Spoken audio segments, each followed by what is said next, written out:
He's got the whole world in his hands. He's got the whole wide world in his hands. He's got the whole world in his hands. He's got the whole world in his hands. He's got the major plan stealers in his hands. He's got the first time offenders in his hands. He's got the licensed real estate agents in his hands. He's got the whole world in his hands. He's got the young dermatologist in his hands. He's got the bank loan officers in his hands. He's got the bad motorcycles in his hands. He's got the whole world in his hands. He's got the whole world.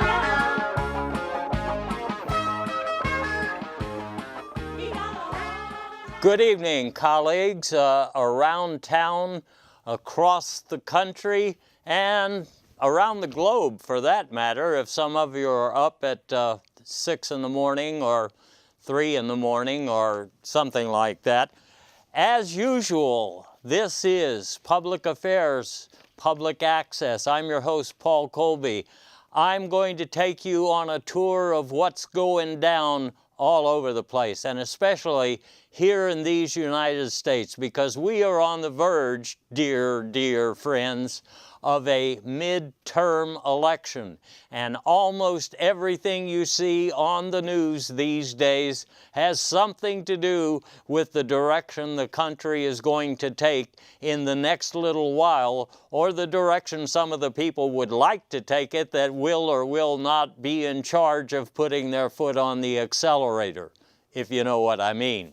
So, as usual, my staff has combed all kinds of resources to bring you things that you won't hear anywhere else, because we dig deeper than anybody digs. We have sources who refuse to be identified, and some sources who don't even know that they're sources, that provide us with the data behind the stories that you're hearing about the stories that you're hearing. Okay? As I said, the place to start tonight has got to be the midterm elections in these United States. And most of the people that I know and talk to think that this year it's a question of, will the Republicans hang on, or will the Democrats return to power, at least some power? Well, actually, there are those groups in the United States who are not Republican or Democrat who think they're going to be doing something to shift the way America approaches its problems and problem areas. I'm talking about a couple of, well, you might call them fringe groups, but one such is the white nationalist Renaissance movement. I think they qualify as kind of a political party. The text on where they're coming from and what they intend to do has been written by Mr. Redbug Fester. You may or may not know who that is, but he was once a popular dancer. I know that he was responsible for the Border Waltz when it was famous, and the Polka Hottis, a dance that I never learned. Anyway, the white nationalist Renaissance movement claims to have signed up 50 million registered voters this year. Not all of them, it should be said, are bipeds. Some have 4 legs. In fact, it is said, it's been told to me quietly, discreetly, that most of those 50 million new voters are in fact 4-legged. In other words, they are, we would call them house pets. And they're likely to have a chance to vote simply because they're mailing in their ballots and nobody's going to know the difference. At least that's the line that you get from people who are inside the white nationalist Renaissance faction. They're not mainstream, but I'll tell you who's even further off of the mainstream, and that is a party that owes a lot to Mr. Daniel Storm, who he has a bestseller right now. You may have seen it, maybe not. It's called Worse Than Scientology. And just read the text here for a minute. It exposes the Trump-Pelosi plan.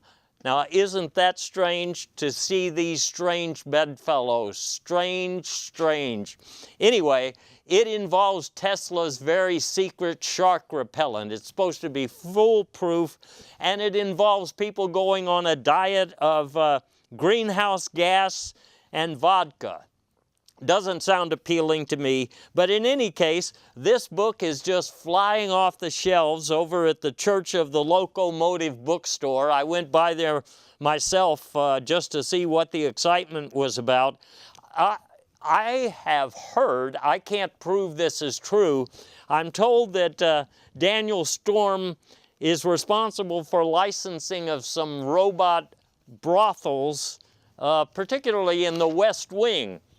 And I think that means a big house that we all know a lot about. Anyway, most people think this is about Republicans and Democrats. And what they think, first of all, is that the Republicans want very much to keep people from voting.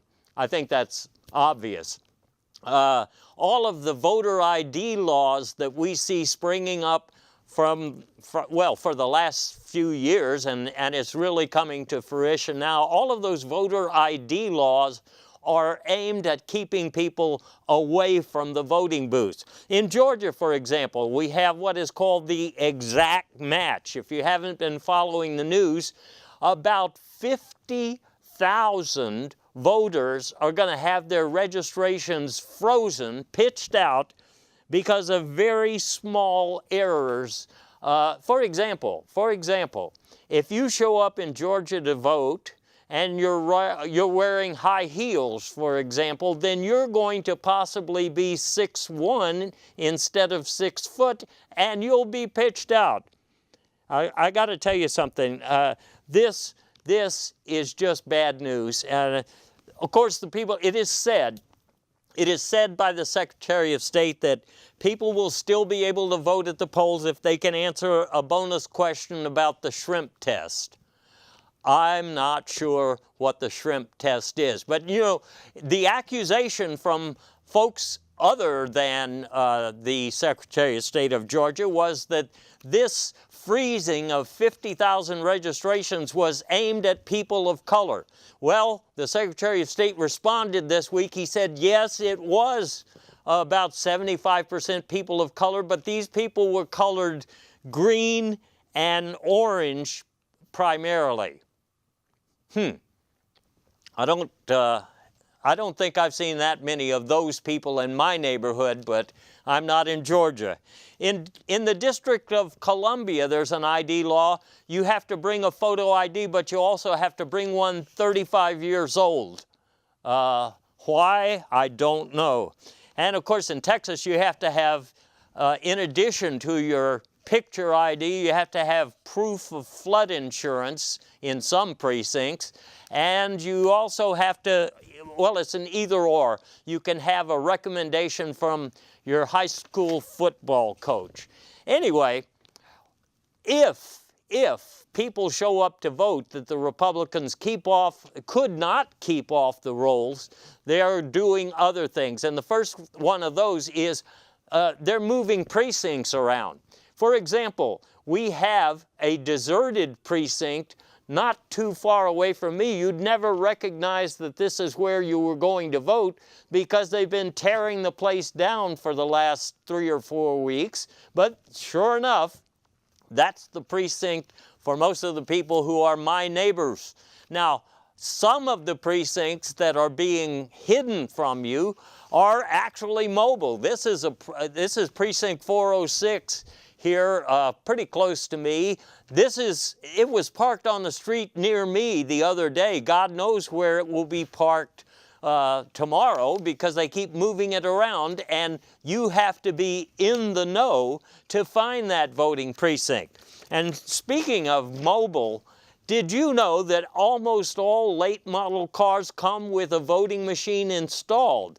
Well, nobody told me until recently. My staff found out some people are voting in parking lots, the ones who got the letter of notification, because they moved to this particular parking area where there is a device that turns on the voting machine in your late model car, and then you get to vote. Now, if you don't know about that parking lot, sorry, you probably don't get to vote. Isn't that silly? Now, it's not just the voting precincts that are being played around with, it's the actual voting machines.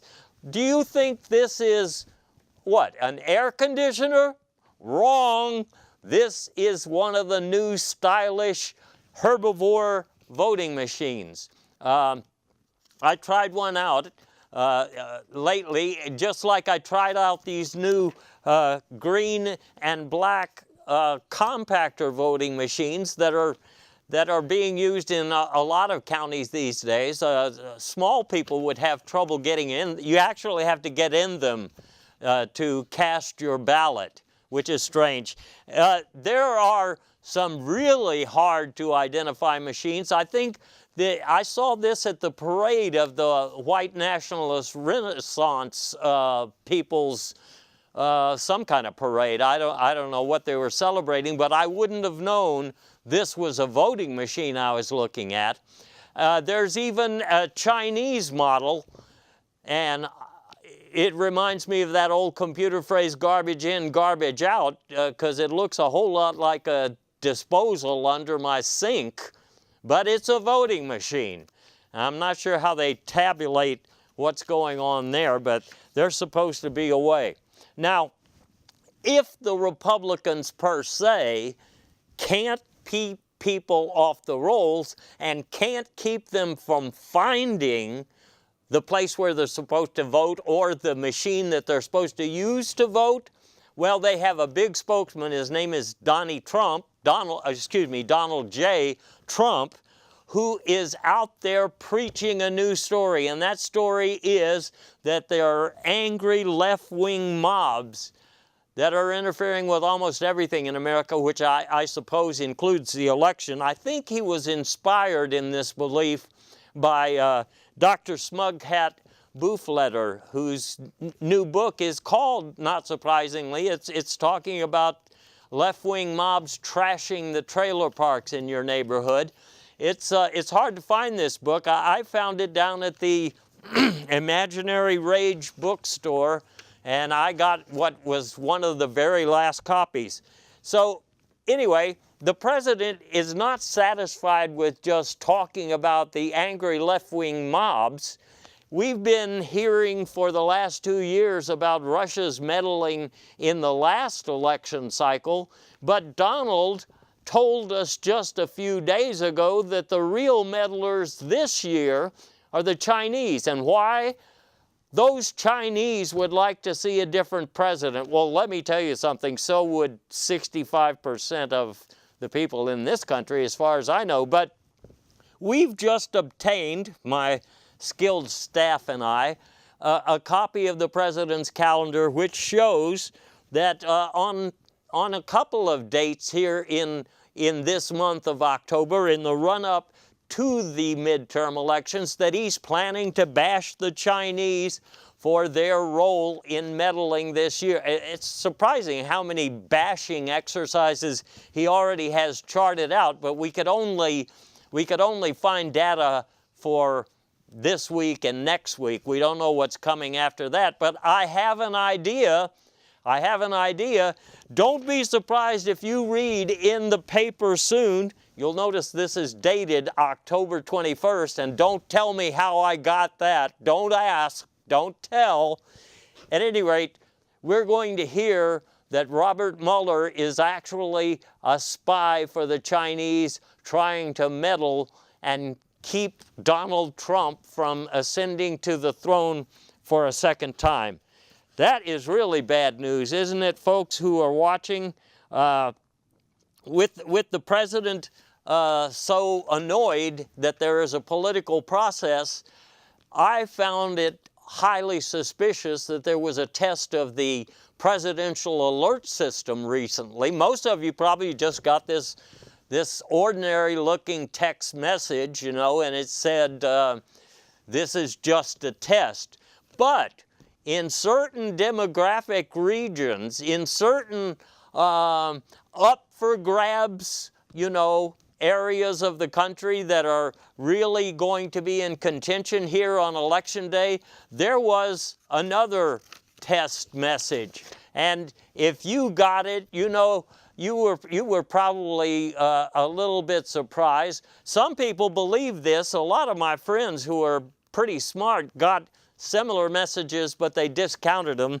It's not likely that the elections will be suspended because of a possible blue wave, and it's not likely, I don't think, that the president can prove he is environmentally sensitive by talking about a blue wave that's going to take over, but I don't know.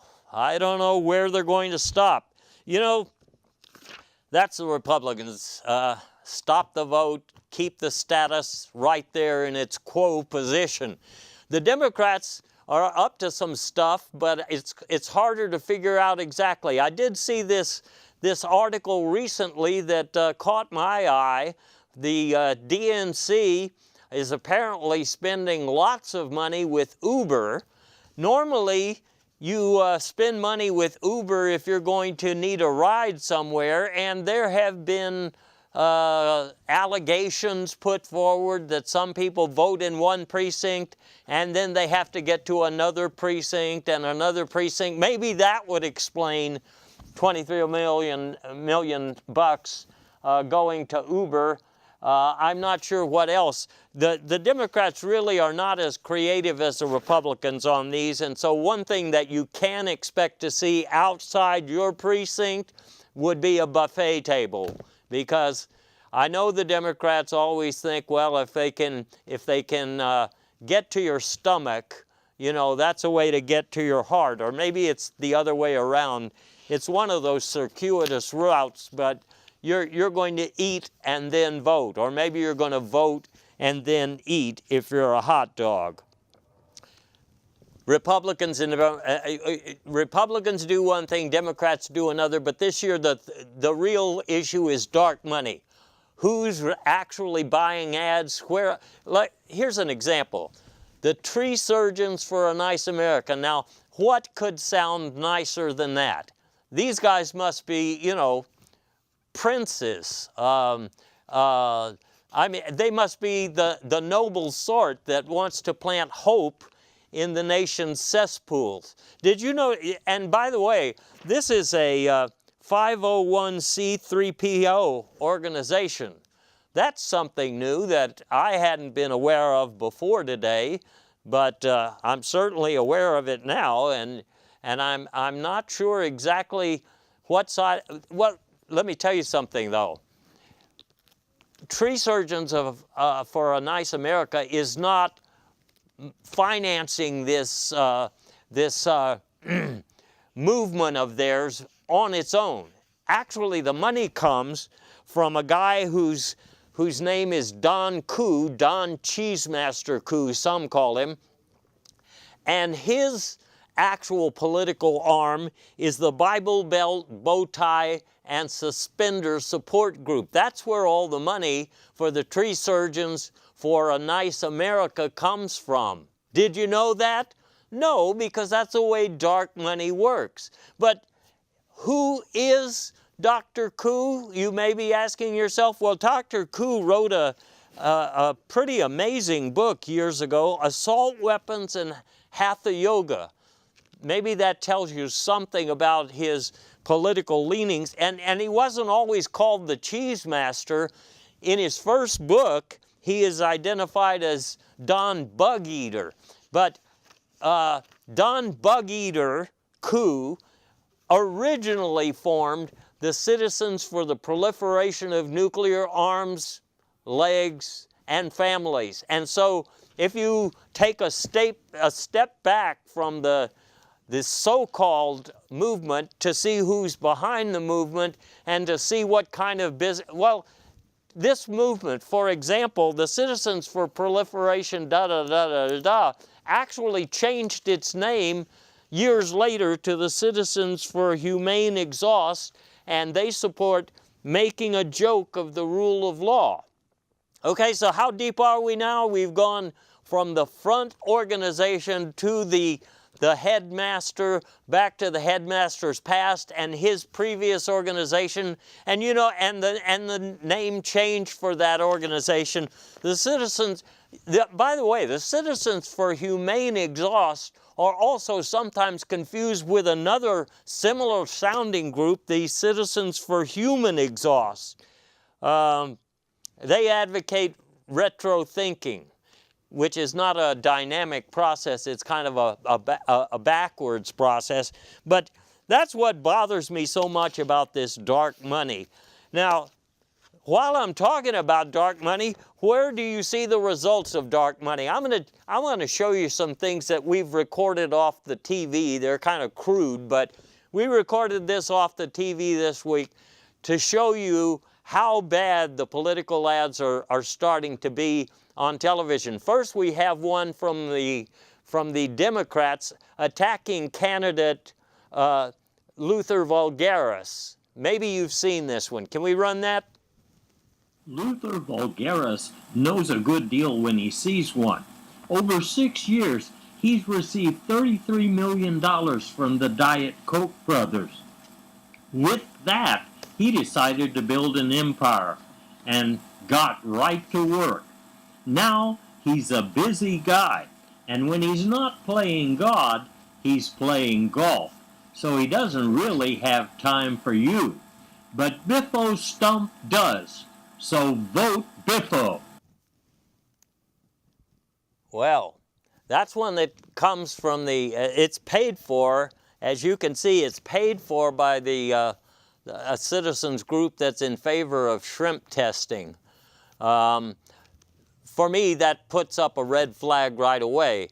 And it's true that we see Luther Vulgaris is on the golf course. So a lot of people say that he's off course, you know, and some people just say, of course.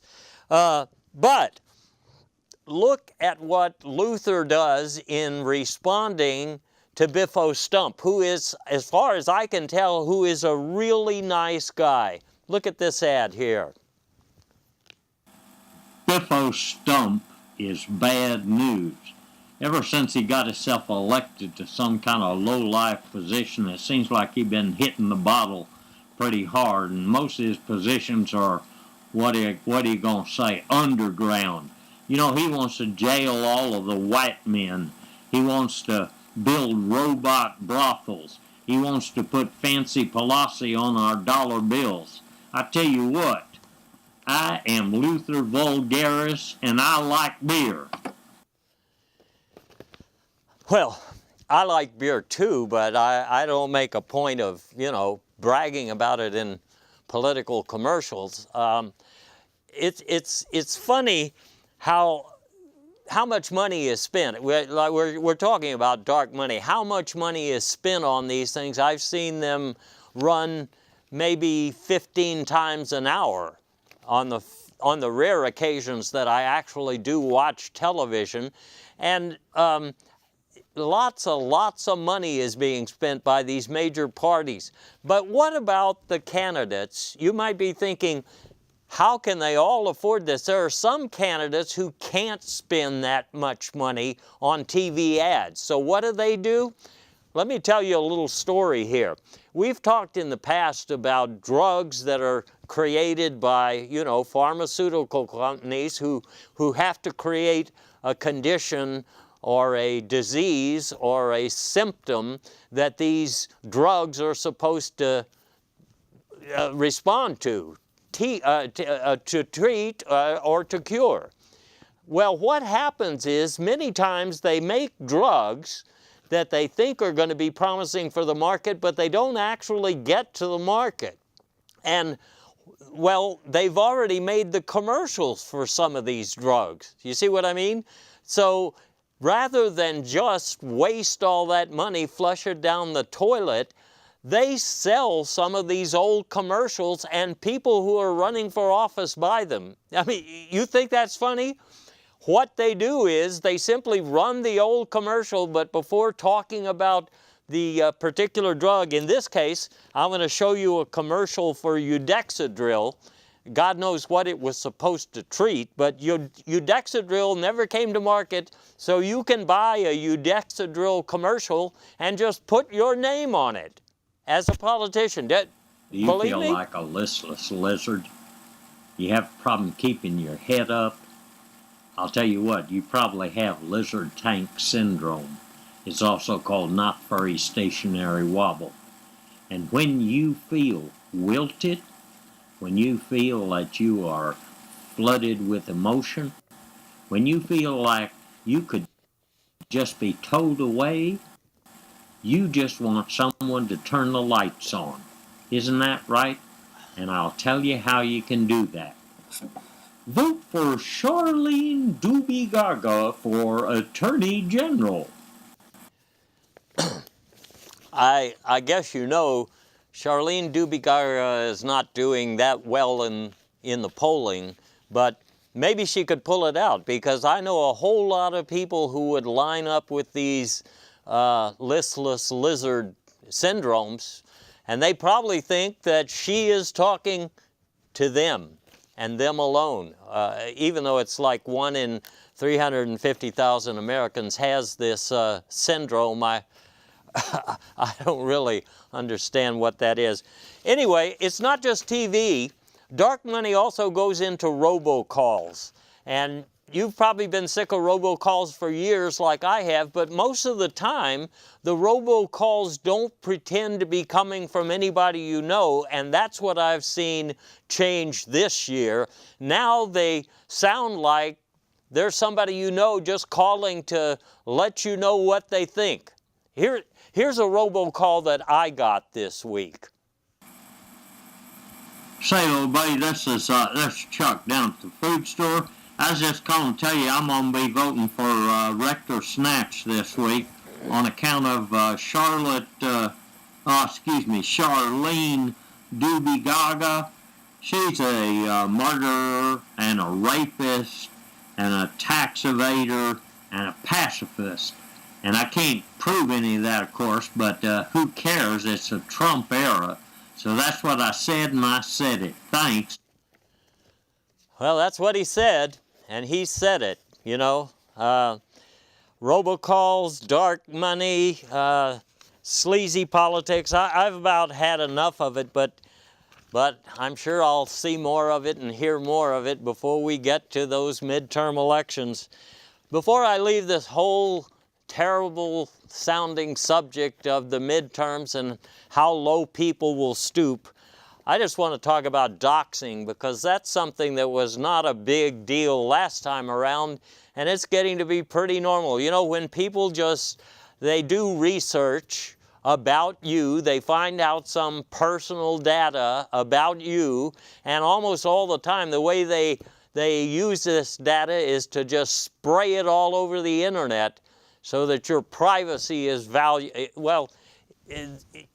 sometimes it's just irritating, and sometimes it's pretty damaging. Now, I know as a celebrity, as a public figure, I've been victimized myself with some of this doxing.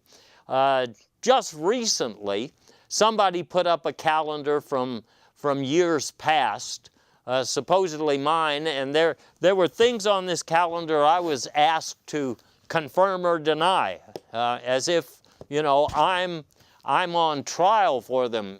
The part about the bone dancing, that never happened. My chess club never did, but there's a line on the calendar, it was written years ago, about me passing out at the fish taco party. Well, I did pass out at the fish taco party, but it's not what you think. You see, I was passing out the fish tacos at the party. That's what that says, but, you know, people believe what they want. This other one here about working my butt off and then needing a replacement butt to keep working. Well, those were just turns of phrase, just expressions, you know. They weren't meant to be taken seriously. Everybody that I knew in college was working their tail off to get somewhere. But they pulled out my yearbook too. I don't know I don't know what they had in mind. I mean, a lot of this stuff doesn't look pretty, but it's not any big deal except for the one that says, let's steal a bus next time. A lot of people, they keep asking me, so what happened that time before you decided to steal a bus? Well, it just didn't happen that way, all right? And some of these things that people said to me, well, you know how people have a few drinks at the yearbook signing party, and most of what they said has nothing to do with me. So I sympathize with all those people whose reputations get damaged when they get doxxed. And anyway, you know, I think there's a new website right now for people who can't find very much to dox about. It's called Doxer Shorts, where you can, I wouldn't recommend going there because probably nothing you find there is true. It's all fake. And speaking of fake, I want to talk for a minute here about a subject that really irritates me, and that's the labels you see on food now, food and other products. Now, you probably know the standard definitions, you know, sell by or used best by, you know, you see these things and you've probably looked up what they mean. But I've just started noticing things on certain products I buy all the time that don't sound familiar at all. For example, when I got some Dr. Benny's foot paint this last week, I just happened to notice on the package that it says that you sell by making false claims. Well, I've been using this on my feet. Well, actually, it's just the left one. I've been using it for a long time, so I'd like to know what the false claims are that are being made for this product, and I can't tell from this. I also, I got some, you know, Mr. Moose Lifter makes a great sock freshener. And they make great banquet shoes also, but it says on here that this is best if used by marsupials. Marsupials are kangaroos, I think. I don't want to use some kangaroo product. And then one of my favorites, chili. I used to eat tons of this stuff until I looked at the label and it says used by inserting in your fuel tank. For God's sake, I don't run my cars on chili. I don't know any of you who do either.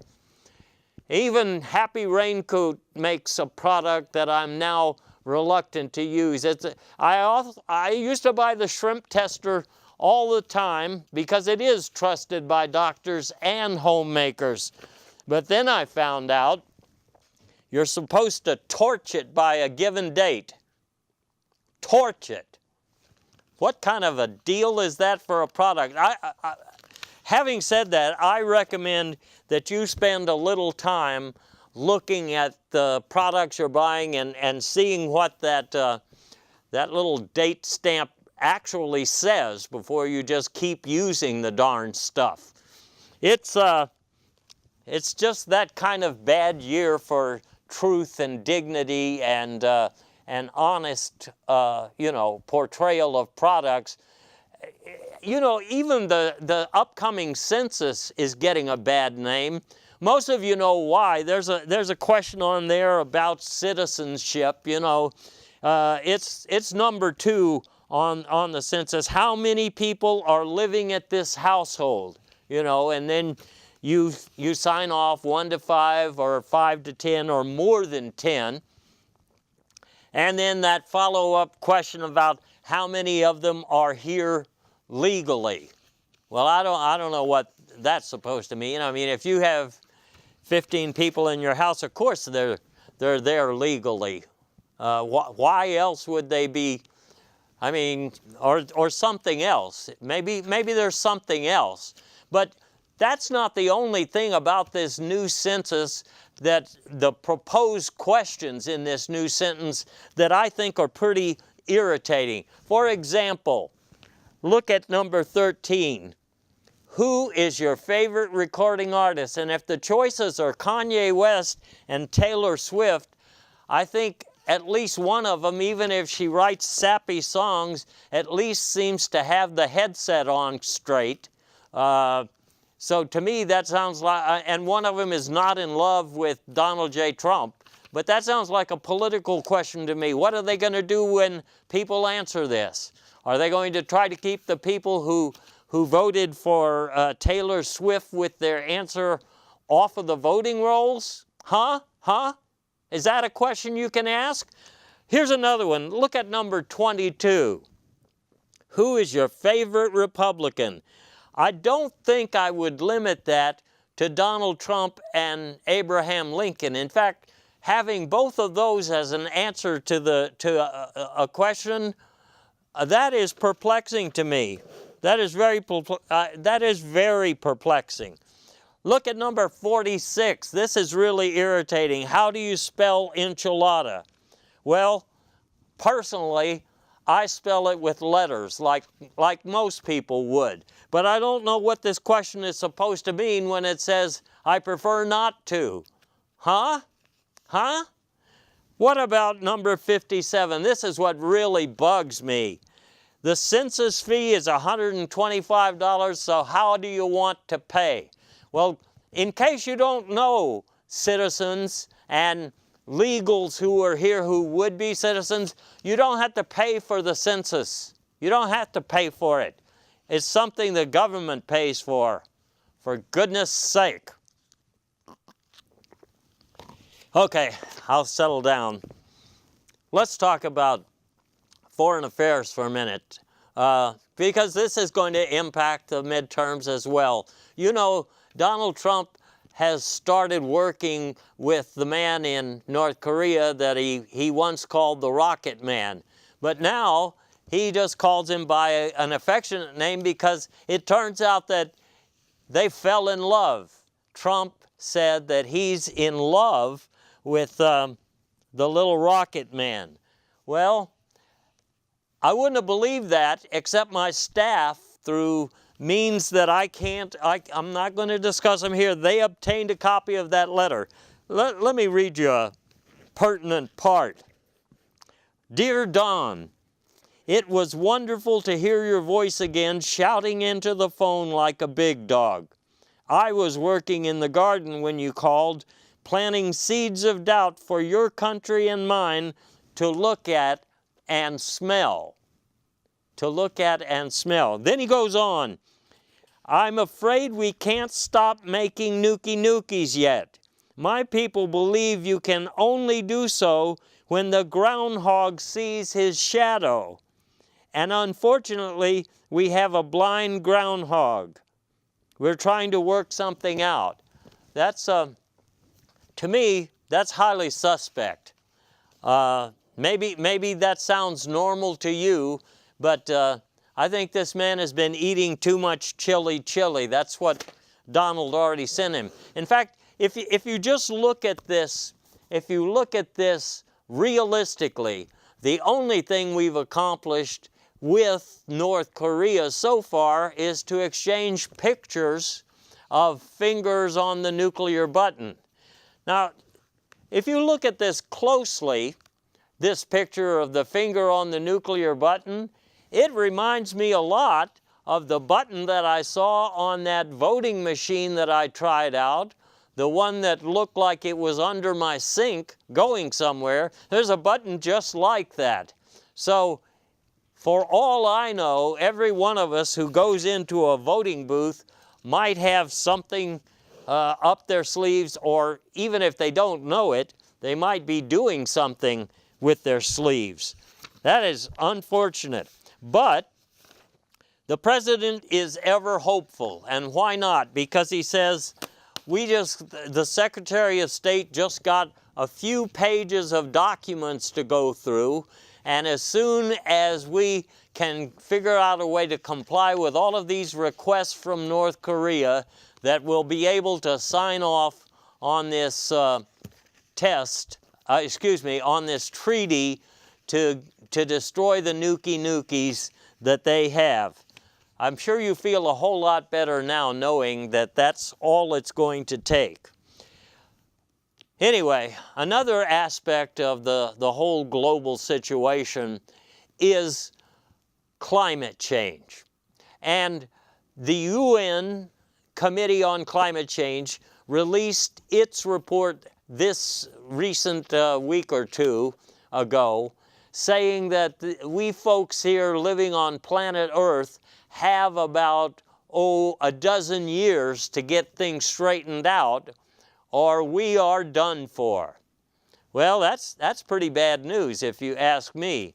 But the president, strangely, acknowledged that he would read the report after he looked up some of the big words in the dictionary. He was actually going to read it, but in the meantime, he had also received some fabulous reports. And one of these apparently came from, do you recognize these guys? The Tree Surgeons for a Nice America. They did a special report. It says right at the bottom there, you can see POTUS eyes only. This wasn't something that was actually going to be taken seriously, but it talks about fabulous opportunities created by the stupid climate change hoax. Now, the president has stopped calling it a hoax, at least for the time being, because he said, you know, I'm gonna read it. But there were some discussions with the cabinet about what they're going to do about it. So the first thing, he found out that we had a bunch of toxins and we had a bunch of bad things in the ground, bad things in the air. They were bad for human bodies, and you certainly shouldn't be breathing them. So he said, first of all, to his people in a staff meeting, he said, let's just get these things and put them on a rail car and drive them to the ends of the earth. Well, if you read Bob Woodward's book, you know that sometimes he says things like that, and the rest of the people who are working for him, or nominally supposed to be working for him, shake their heads when they realize that he doesn't quite get it. So the president was disabused of this notion, and he came up with another idea. He said, we have all of these noxious gases, and we have these darned things that are irritants, and why don't we just use some of these, there are all of these big storefronts and storage areas for these companies going out of business here as we go into trade wars with China, and I'll get to that in a minute. As we go into these trade wars and our businesses start to suffer, we'll have all of these big buildings, and we can just put all of the nasty stuff, all of these pollutants and harmful byproducts in storage. Well, once again, he was disabused of the wisdom of that policy too. But finally, you heard him say at the end of the week that he thinks maybe there is something going on in the environment, but he believes that it's probably going to reverse itself. It's going to reverse itself. So you might wonder where would he get an idea such as that? Well, I think there's a guy that we've talked about before, Reverend Koo, and he has a little brochure newsletter that he puts out periodically. This is a very recent one, and here the subject is the reversal of climate change, and he says right here at the top, God told me I might just reverse this climate change that you guys had nothing to do with. That you guys had nothing to do with it. The text of this is pretty strange. It says, here again, he must be quoting the creator of Earth and so forth. He's saying, the big guy was in a strange mood when we talked. He said it was because of something he ate, but I knew that wasn't true. Anyway, he started talking about NFL quarterbacks calling too many audibles. Get the damn play right the first time, he bellowed. This guy sounds like he's, he's not entirely on the same page as the rest of us, if you know what I mean. And whichever God this was he was talking to, it doesn't sound like any of them that I was told about in school. Okay? Anyway, so like I said, as for this environmental crisis, well, it's got a lot to do with the trade war that is going on right now. Now we've just started having a trade war with a big trading partner, and so far they say that, well, that there's not very much damage. You know, Americans aren't feeling too much damage. Most Americans, that's probably true. Some Americans, however, are. For example, all of those farmers who produce soybeans. Well, I know that they're resourceful people. I really feel for them because, you know, that is a big chunk of the market that they're going to lose unless they can convince a whole lot more people all over the globe to eat tofu. And that includes some of the people here in the United States. They've got an uphill battle, let's tell the truth. They're not going to get that many people to switch from steak down to what they call tofu sandwiches.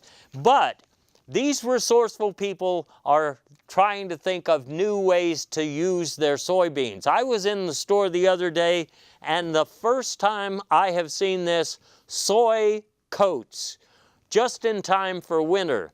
Now the thing about these coats is they only come in either white or gray. You would think they would by now have figured out a way to make these more colorful, but so far it's either white or gray, but they look just like the stylish coats that others are buying for the winter, and they're a little bit cheaper because we have a whole lot of soy that we have to use up. You see what I mean?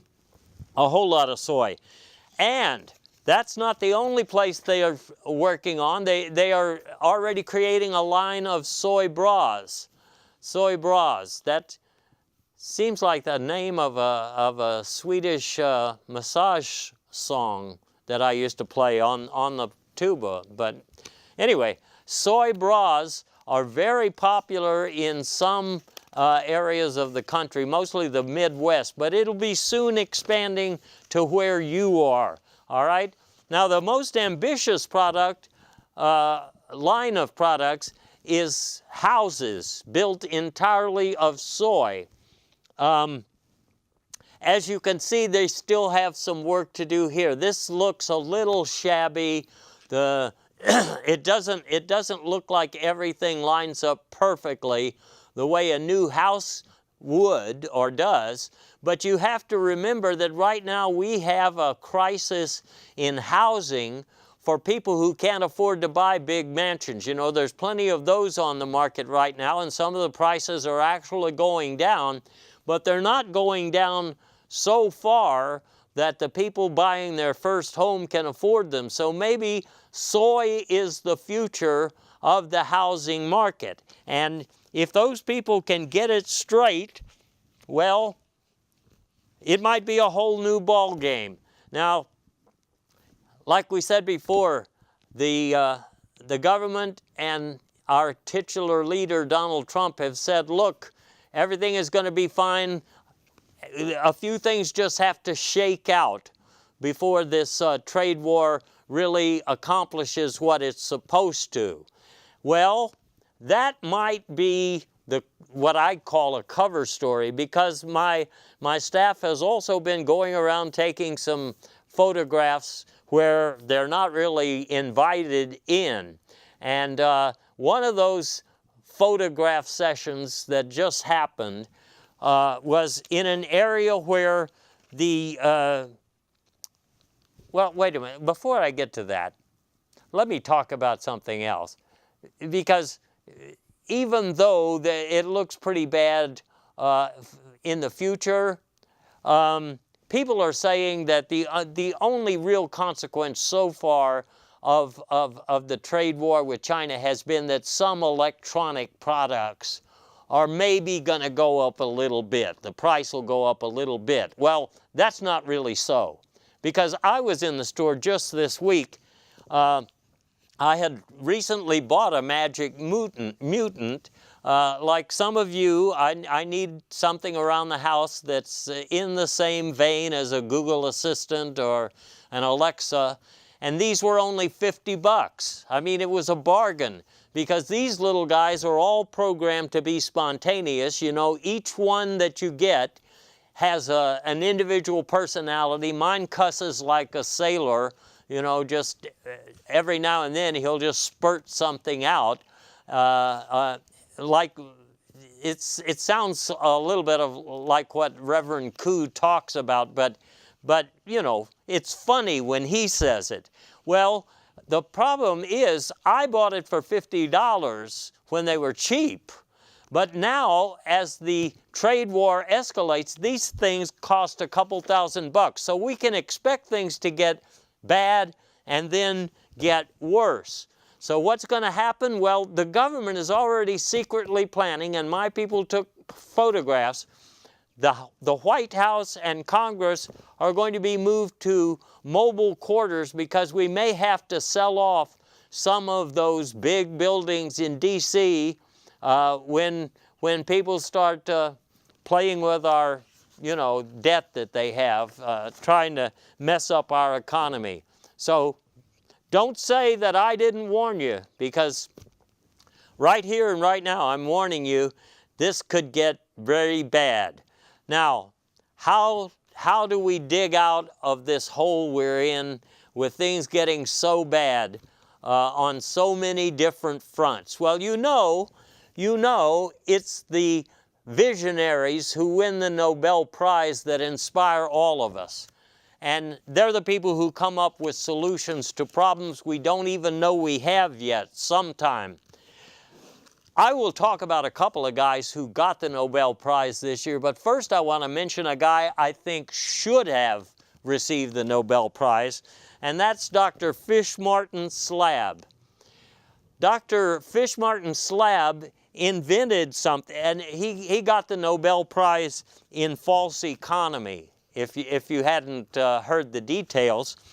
What he's got here is a slab, and this slab looks pretty, you know, pretty small. It looks heavy, but you wouldn't know how heavy, because what you can really do with this, once you unpop it, and I think he has a more scientific word, you can turn the Fish-Martin slab into a road you can drive on. I was out yesterday just inspecting one of these roads he built, and it's terrific. And it's worked out so well that they're also going to build some new highways using the Fish-Martin slab. Now that is something, there is a problem, of course, that it's pretty expensive to get the slab to actually work right. So that's why we're looking at prototype roads and highways right now. But I think it's a hell of an invention, and somebody should have paid more attention to it. But let's look at a couple of the guys. Before I leave that, Fish-Martin Slab wrote a legendary book about footprints. It was called Footprints in the USA, and Volume 7, which came out this year, has a special section on carbon footprints. And I know the President, Donald Trump, bought a copy of this because he wanted to be able to learn how to recognize carbon footprints himself, you know, because he's reading so much about them right now. Nobel Prize in Lawn Furniture this year went to Dr. Pervane Winabongo. Pervane Winabongo, that is a heavy hitter. He has done plenty of things over the years to make our lives more fluid. For example, this year, from a single cell, he created not only a comb, but also a comb workover project. It's hair. That's what I'm saying, hair and a comb. excuse me, I hope that works for you like it worked for me. The other surprise winner of the Nobel Prize, Dr. Boogaloo Baby. Retrodynamics, that's that's what he did. Worked with a retro invention that looks like another thing that's under my sink. But this one works differently. And the way that it works is you plug this into any water source, for example, a lake near your home, something like that, and out comes a inflatable courthouse. Now, for all of the countries in the world that don't really have a sophisticated system of jurisprudence or even courthouses, they can use this new invention, this Nobel Prize-worthy invention, to at least have a simulacra of a courthouse in their town plazas. And I think that will be a boon to justice. I guess we're about finished with the good news and the bad news for this week, but let me just let me leave you with one story, and that involved Trump's finances. The New York Times bomb had a story this week that indicated that Trump is actually net worthless. And as it says, in 1958, he was living in a Dodge before he got into the real estate business. And all of that campaign money that he's raising for the year 2020, the reason that he's so industrious about raising that money is that he's needing to pay off some Russian mobsters, and this was a surprise, some shoe salesmen. So, what do we do with this information? I don't know about you, but it's the midterms, and I'm going to go make my voice heard in one of those units that you lift the top off and step inside and cast a ballot using something that looks like a nuclear button that will introduce changes that may affect your life and mine, or the guy next door, or maybe the white nationalist renaissance that's just around the corner, according to some people. And that's all that I can get to tonight. Surely, if I had another hour, we could cover more about what's been going on and going down. But for right now, I'm just going to leave it. I'm going to tell you, it's up to you now, baby, because I've done all I can to bring you up to date with what's behind the curtain. Until next time.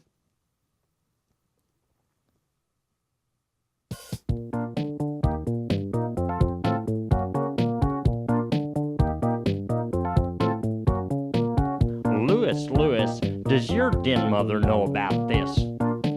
If I were to ignore this infraction, I would certainly be remiss. You get my drift?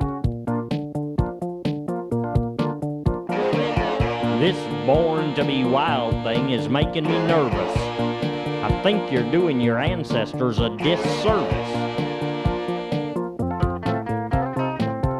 Louis, do your classmates know about this? You're about 6 feet 5 inches from the abyss.